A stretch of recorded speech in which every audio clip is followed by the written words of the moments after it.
அனைவருக்கும் வணக்கம். இன்னைக்கு வீடியோல என்ன பார்க்க போறோம் அப்படின்னா, கார்த்திகை தீப திருநாள் அன்னைக்கு தீபம் ஏற்றும் முறை என்ன? கார்த்திகை விரதம் கடைபிடிக்கும் முறை என்ன?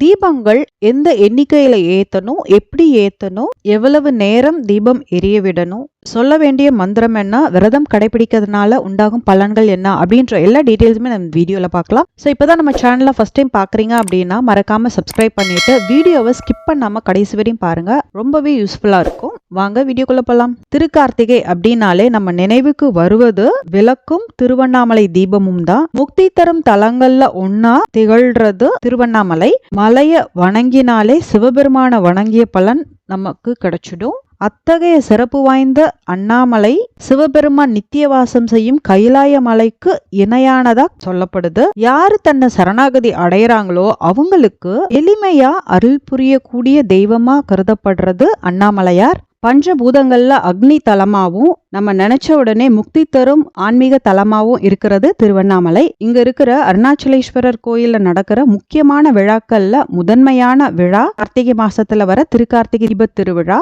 கார்த்திகை தீப திருவிழா அன்னைக்கு மாலை நேரத்துல கோயிலுக்கு பின்னாடி இருக்கிற 2668 அடி உயரம் கொண்ட அண்ணாமலையோட உச்சியில ஏத்தப்படுற மகாதீபத்தை தரிசனம் செஞ்சாலும் அந்த நாளன்னைக்கு திருவண்ணாமலையில கிரிவலம் வந்தாலும் நமக்கு முக்தி கிடைக்கும் அப்படின்றது நம்பிக்கை. திருவண்ணாமலை தீப திருவிழா நடத்தப்படுறதுக்கு புராணங்கள்ல பல கதை சொல்லப்படுது.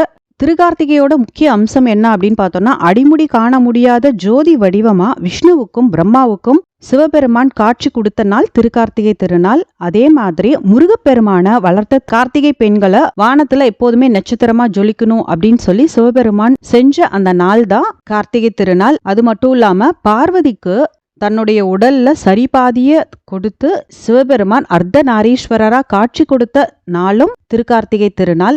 இறைவனை ஜோதி வடிவமா காட்சி தந்த நாள் திருக்கார்த்திகை அப்படின்றதுனால இந்த நாள் அன்னைக்கு வீடுகள்ல தீபம் ஏற்றி வழிபடுறது ரொம்பவே விசேஷம். கார்த்திகை தீபம் ஏற்றும் பொழுது பலருக்கும் பல சந்தேகம் இருக்கும். அந்த சந்தேகங்களுக்கான பதில்களாவும் இந்த வீடியோ கட்டாயம் இருக்கும்.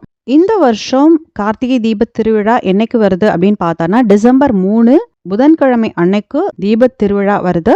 திருவண்ணாமலையில கார்த்திகை தீப திருவிழா நவம்பர் 24ஆம் தேதி துவங்கி டிசம்பர் 3ஆம் தேதி வரைக்கும் நடக்கும். திருவண்ணாமலையில தீப கார்த்திகை திருவிழா 10 நாள் திருவிழாவா கொண்டாடப்படுது.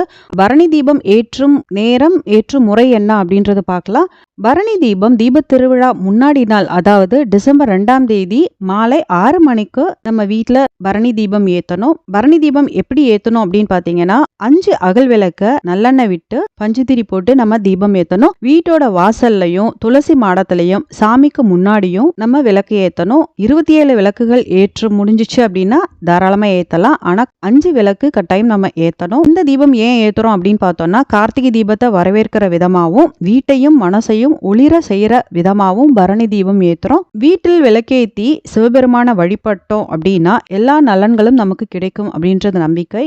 கார்த்திகை தீப விரதம் கடைபிடிக்கும் முறை என்ன அப்படின்றத பார்க்கலாம். கார்த்திகை தீப விரதத்துல அதிகாலையிலேயே குளிச்சுட்டு விரதத்தை நம்ம துவங்கணும். நாள் முழுக்க சாப்பிடாம விரதம் கடைபிடிக்கணும். பால் பழம் அருந்தி நம்ம விரதம் கடைபிடிக்கலாம். ஆக்சுவலா விரதம் ஸ்டார்ட் பண்ணணும் அப்படின்னு நினைக்கிறவங்க நவம்பர் 2ஆம் தேதி, அதாவது பரணி தீபம் துவங்குது இல்லையா, அந்த டைம்ல தான் நம்ம விரதத்தை துவங்கணும். பரணி தீபம் அன்னைக்கு ஒருவேளை மட்டும் உணவு எடுத்துட்டு அந்த மாலை நேரத்துல நம்ம பரணி தீபம் ஏத்துவோம்ல, அந்த நேரத்துல இருந்து அடுத்த நாள் திருக்கார்த்திகை தீபம் வரும் இல்லையா, அந்த 6 மணி வரைக்கும் நம்ம அந்த விரதத்தை கடைபிடிக்கணும். எந்த ஒரு விரதமா இருந்தாலும் நம்ம ஹெல்த் ஓகேவா இருந்தா மட்டும்தான் நம்ம விரதம் கடைபிடிக்கணும். பிரெக்னன்ட் லேடிஸ், வயசானவங்க, நோய்வாய்ப்பட்டிருக்கவங்க எல்லாம் விரதம் கடைபிடிக்க வேணாம். நம்ம மனதார நினைச்சு ஓம் நமச்சிவாய அப்படின்னு நம்ம சிவபெருமானை கூப்பிட்டாலே போதும். சிவபெருமானுடைய அருள் நமக்கு முழுமையா கிடைக்கும். இந்த நாளன்னைக்கு நம்ம உபவாசம் மட்டும் இல்லாம மௌன விரதமா கடைபிடிக்கிறது ரொம்பவே விசேஷம். அந்த மாதிரி நம்ம கடைபிடிக்கும் பொழுது கூடுதல் பலன்களை நமக்கு தரும் அப்படின்றது நம்பிக்கை.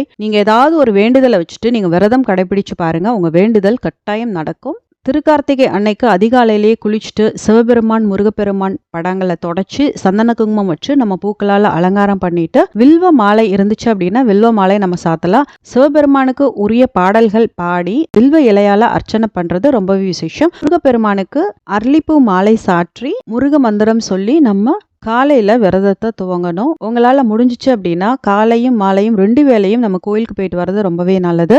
விரதத்தை எப்ப நிறைவு செய்யணும் அப்படின்னு பார்த்தோம்னா, நாள் முழுக்க நம்ம உபவாசம் இருந்திருப்போம். அன்னைக்கு சாயந்தரம் திருக்கார்த்திகை தீபம் ஏத்துறதுக்காக எல்லாம் ரெடி பண்ணி வச்சிருப்போம்ல, அந்த தீபத்தை ஏத்திட்டு நம்ம சிவபெருமானுக்கு வெத்தலை பாக்கு, பொரிக்கடலை இதை நெய்வேத்தியமா வச்சு வீட்டுல தீபதூபம் காமிச்சு பூஜை பண்ணதுக்கு அப்புறம் உபவாசம், மௌன விரதம் 2த்தையுமே நம்ம நிறைவு செஞ்சுக்கலாம். நிறைவு செய்யும் பொழுது அண்ணாமலையானுக்கு அரோகரா, ஓம் நமச்சிவாய அப்படின்ற அந்த மந்திரத்தை சொல்லி விரதத்தை முடிக்கணும். இரவு நேரத்துல எளிமையான உணவை நம்ம எடுத்துக்கலாம். திருக்கார்த்திகை அன்னைக்கு தீபம் ஏற்றும் முறை என்ன அப்படின்றத பார்க்கலாம். எத்தனை மணிக்கு வீட்டில் தீபம் ஏற்றணும் அப்படின்னு பார்த்தோன்னா, திருவண்ணாமலை உச்சியில் தீபம் எப்போ ஏற்றப்படுதோ டிவியில் லைவாக டெலிகாஸ்ட் பண்ணுவாங்க. அதை பார்த்ததுக்கு அப்புறம் தான் நம்ம வீட்டில் தீபம் ஏற்றணும். அதுக்கு முன்னாடியே எல்லா அரேஞ்ச்மெண்ட்ஸும் பண்ணிடணும். 5 மணிக்கே வீட்டு வாசலில் கோலம் போட்டு விளக்கெல்லாம் ரெடி பண்ணி ப்ராப்பராக நம்ம வச்சிடணும். நல்லெண்ணெய் அப்படி இல்லைன்னா நெய் விட்டு பஞ்சுத்திரி போட்டு தீபம் ஏற்றுறது ரொம்பவே விசேஷம். நம்ம ஏற்றுற தீபம் எத்தனை தீபமாக இருந்தாலும் அதில் ஒரு தீபத்தில் நெய் விட்டு பஞ்சுத்திரி போட்டு நம்ம தீபம் ஏற்றும் பொழுது சிவபெருமானுடைய அருளோட சேர்த்து சக்தியோட அருளும் நமக்கு முழுமையாக கிடைக்கும். திருவண்ணாமலை தீபம் மாலை 6 மணிக்கு ஏற்றுவாங்க. அதை பார்த்துட்டு கரெக்டாக 6:05க்கு நம்ம வீட்டில் விளக்கேற்ற ஸ்டார்ட் பண்ணிடணும். பழைய அகல் விளக்க நம்ம யூஸ் பண்ணலாமா அப்படின்ற டவுட்டு பலருக்கும் இருக்கும். நம்ம வீட்டில் என்னதான் பழைய விளக்கு இருந்தாலும் பழைய விளக்கு மட்டுமே நம்ம யூஸ் பண்ணக்கூடாது.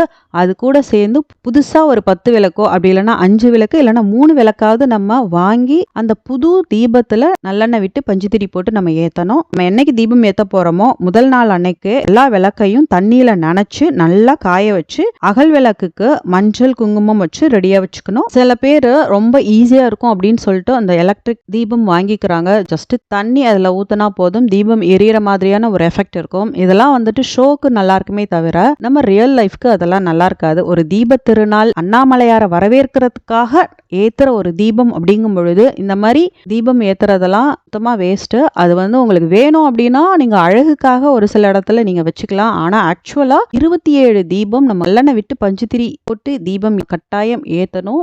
ஏத்தும் பொழுதுதான் சிவபெருமானுடைய அருளும் சக்தியோட அருளும் நமக்கு முழுமையா கிடைக்கும். குறைஞ்சது 27 விளக்கு நம்ம வீட்டில் ஏற்றணும். அதிகபட்சமாக நீங்கள் எத்தனை விளக்கு வேணாலும் ஏற்றலாம், அது உங்கள் விருப்பம்தான். வாசலில் கோலத்துக்கு மேலே மணப்பலகை வச்சு அதுக்கு மேலே குத்து விளக்கு வச்சு ஏற்றணும். ஃபர்ஸ்ட் எங்கே தீபம் ஏற்றணும் அப்படின்னு பார்த்தோன்னா வாசலில், அதுக்கப்புறம் நிலவாசலில் அங்கே தீபம் ஏற்றிட்டு அங்கேருந்து ஒரு அகல் விளக்கை எடுத்துட்டு வந்து வீட்டுக்குள்ளே பூஜை அறையில் விளக்கேற்றணும். வெளியிலிருந்து தீபம் ஏற்றிட்டு உள்ள வரணுமே தவிர உள்ள இருந்து தீபம் ஏற்றிட்டு வெளியில போகக்கூடாது. வீட்டோட படுக்கை அறை, சமையல் அறை, கழிவறை, இந்த ஸ்டெப்ஸ் இந்த மாதிரியான இடங்கள்லாம் நம்ம தீபம் ஏற்றணும். மொத்தம் 27 தீபம் ஏற்றணும். தீபம் எவ்வளோ நேரம் எரிய விடணும் அப்படின்னு பார்த்தோம்னா குறைஞ்சது 30 நிமிஷம் நம்ம ஏற்றணும். அதிகபட்சமாக நீங்கள் எவ்வளோ நேரம் வேணாலும் ஏற்றலாம். தீப திருநாள் அன்னைக்கு குறைஞ்சது ஒரு 1 ஹவர் 1.5 மணி நேரமாவது தீபம் ஏற்றினாதான் நமக்கு ஒரு சாட்டிஸ்ஃபேக்ஷனாக இருக்கும். அதனால தீபம் ஏற்றும் பொழுது அப்பப்போ நம்ம செக் பண்ணிக்கிட்டே இருக்கணும். எண்ணெய் விட்டு அந்த திரி தூண்டியை வச்சு திரி ப்ராப்பராக இருக்கா அப்படின்றதெல்லாம் செக் பண்ணிட்டு தீபம் ஏற்றணும். நீங்கள் குத்து விளக்கு ஏற்றுறீங்க அப்படின்னா குத்து விளக்குல அந்த திரியை ரெட்டை திரியா போட்டு நீங்கள் தீபம் ஏற்றணும். எந்த அளவுக்கு தடிமனா இருக்கோ அந்த அளவுக்கு நின்று நிதானமாக எரியும். நீங்கள் மெலிசா போட்டீங்க அப்படின்னா டக்குன்னு எரிஞ்சு கருகிடும். அந்த கருகிற மாதிரி நம்ம விடவே கூடாது. அதனால அப்பப்ப நம்ம ஒரு ரவுண்ட்ஸ் போய்கிட்டே இருக்கணும். தீபம் ஏற்றிருக்க இடத்துல எல்லாம் ப்ராப்பரா எரியுதா இல்லையா அப்படின்றத செக் பண்ணிக்கிட்டே இருக்கணும். எத்தனை நாள் தீபம் ஏற்றணும் அப்படின்னு பார்த்தோம்னா பரணி தீபம் அன்னைக்கு, அதாவது முன்னாடி நாள் 6 மணிக்கு தீபம் ஏற்றிருப்போம். அடுத்த நாள் திருக்கார்த்திகை அன்னைக்கு தீபம் ஏற்றிருப்போம். 3வது நாள் பஞ்சராத்திர தீபம் அப்படின்னு சொல்லுவாங்க. தீப கார்த்திகை அன்னைக்கு ஏத்தனை 27 தீபங்கள் ஏத்தலாம். அப்படி இல்லைன்னா குறைஞ்சபட்சம் 5 தீபமாவது நம்ம ஏற்றணும். விரதம் கடைபிடிக்கிறவங்க என்னெல்லாம் செய்யக்கூடாது அப்படின்றத பார்க்கலாம். எந்த ஒரு விரதமா இருந்தாலும் விரதம் கடைபிடிக்கும் பொழுது தேவையில்லாத சிந்தனைகள் இருக்கக்கூடாது. நம்ம விரதம் எந்த தெய்வத்துக்காக கடைபிடிக்கிறோமோ அந்த தெய்வத்தோடைய சிந்தனை தான் அந்த நாள் முழுக்க இருக்கணும். மௌன விரதம் கடைபிடிக்கிறவங்க எழுதி காட்டியோ அப்படி இல்லைன்னா சைகை காட்டியோ டைம் பாஸ் பண்ணி அந்த மாதிரிலாம் பேசுறது கூடாது. நாள் முழுக்க சிவசிந்தனையில தான் இருக்கணும். விளக்க வாயால ஊதியோ இல்ல கையால அசைச்சோ அணைக்க கூடாது. பூ வச்சுதான் மலையேற்றணும். சிவபுராணம், திருநீற்று பதிகம், திருப்புகழ், திருவண்ணாமலைக்கு உரிய பதிகங்கள் இது எல்லாமே பாராயணம் செய்யறது ரொம்பவே விசேஷம். உங்களால இது எதுவுமே சொல்ல முடியல அப்படின்னாலும் ஓம் நமச்சிவாய அப்படின்ற அந்த மந்திரத்தை உங்களால எத்தனை முறை சொல்ல முடியுமோ அத்தனை முறை நம்ம உச்சரிச்சுக்கிட்டே இருக்கலாம். மௌன விரதம் இருக்கும்போது தெரியாம நீங்க பேசிட்டீங்க அப்படின்னா அந்த விரதத்தை அதோட ஸ்டாப் பண்ணாம ஓம் நமச்சிவாய அப்படின்னு சொல்லி நம்ம அகைன் விரதத்தை ஸ்டார்ட் பண்ணிக்கலாம். தெரியாம செய்யறது என்னைக்குமே தப்பாகாது. திருக்கார்த்திகை விரதம் கடைபிடிக்கிறதுனால உண்டாகும் பலன்கள் என்ன அப்படின்றது பார்க்கலாம். சிவபெருமான வழிபாடு செஞ்சோம் அப்படின்னா நம்ம வாழ்க்கையில இருக்கிற பிரச்சனைகள் எதுவா இருந்தாலும் சரி அது நீங்கி நன்மை கிடைக்கும். பாவங்கள் தொலைந்து சுகமான வாழ்க்கை நமக்கு கிடைக்கும். மௌன விரதம் நம்ம கடைபிடிக்கிறதுனால ஆத்ம சக்தி அதிகரிக்கும். கட்டாயம் உங்களுக்கு இந்த வீடியோ யூஸ்ஃபுல்லா இருந்திருக்கும் அப்படின்னு நம்புறேன். உங்களுக்கு இந்த வீடியோ பிடிச்சிருந்துச்சு அப்படின்னா லைக் பண்ணுங்க, கமெண்ட் பண்ணுங்க, உங்க ஃப்ரெண்ட்ஸோட ஷேர் பண்ணிக்கோங்க. மறக்காம நம்ம சேனலுக்கு சப்ஸ்கிரைப் பண்ணி சப்போர்ட் பண்ணுங்க. நன்றி.